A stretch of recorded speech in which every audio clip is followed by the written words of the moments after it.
bring you the latest as it happens. Lori? Well, in the meantime, U.S. home foreclosure filings, we learned, rose last month, but at the slowest pace in 4 years. Online marketplace RealtyTrack reports that foreclosures dropped 2% in February, and while the number filed was up 6% from last year, it was still the slowest increase since 2006. Joining us now to talk about where we go from here on this theme, Rick Sharga, Senior Vice President at RealtyTrack. Great to have you, Mr. Sharga. So the news here, the slowest pace of increases in U.S. foreclosures in 4 years. Is this finally, can we look at this as at least a bit of good news, encouraging news? It's a little bit of good news, but you have to take the numbers in context. It's also 12 consecutive months where over 300,000 U.S. households got a foreclosure notice, and it's 50 consecutive months where the year-over-year numbers are higher. But this is a little bit slower growth. We'd be more optimistic if there weren't some external factors that we think are sort of artificially keeping the numbers lower than they might be.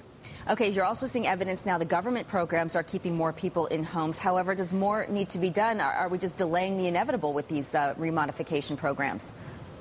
I think that's a key point. It's not so much that the government programs are actually preventing foreclosures. They're delaying the onset of new foreclosures while the lenders are reviewing delinquent loans.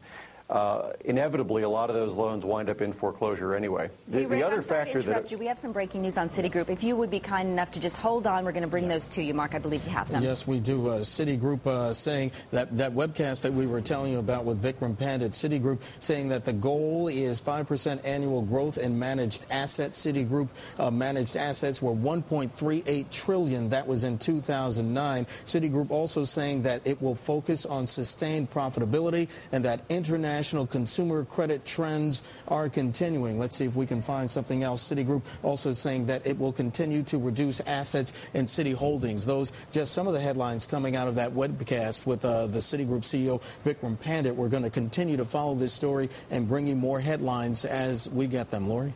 All right, so Rick, thanks for your patience there. I think you were telling me the best way to keep people in their homes in this time of housing crisis and concern.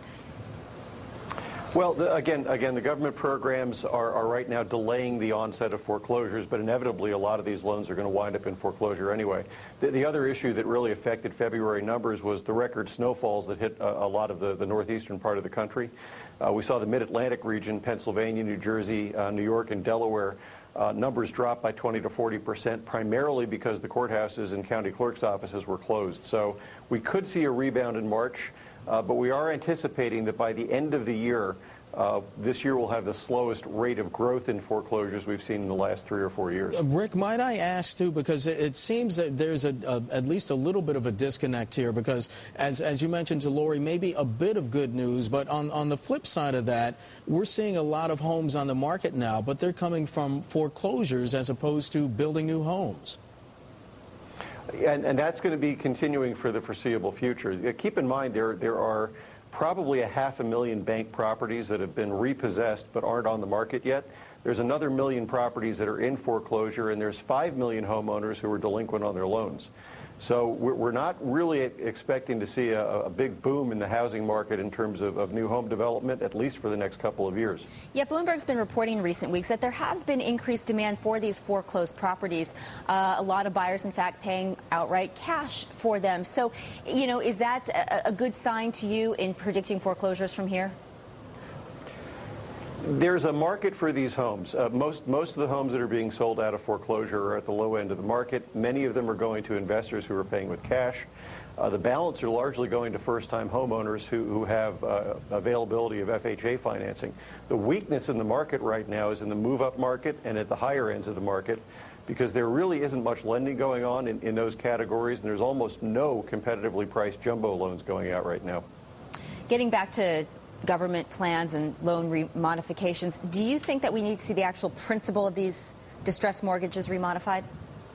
Yeah, I think until we have a program that really addresses the principal balance issue, we're not going to have anything terribly successful.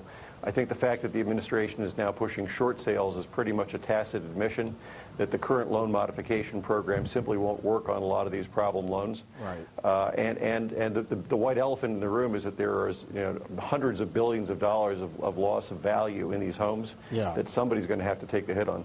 All right, Rick Sharga of RealtyTrack, thank you for your time and your patience while we got that Citigroup news in as well. Thanks again.